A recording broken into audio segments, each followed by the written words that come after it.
শুরু হয়েছে।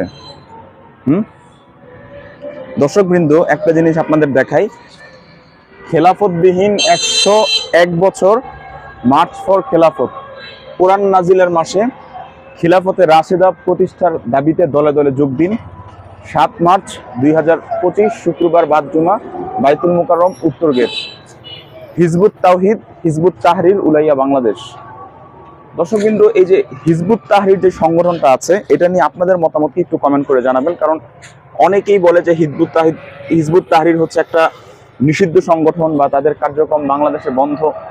কিন্তু এই যে মার্চ ফর খেলাফত বা খেলাফতের জন্য আন্দোলন করা, খেলাফতের জন্য আওয়াজ তোলা, এটা তো প্রত্যেকটা মুসলমানের খেলাফতের জন্য আওয়াজ তোলা উচিত এবং খুব মন থেকে খেলাফতকে চাওয়া উচিত। কারণ খিলাফত ছাড়া কিন্তু প্রকৃতপক্ষে ইসলাম কায়েম সম্ভব না এবং আপনার পৃথিবীতে শান্তি সম্ভব না। তাই হিজবুত তাহরির সম্পর্কে আপনাদের মতামত কি, সেটা একটু কমেন্ট বক্সে জানাতে ভুলবেন না।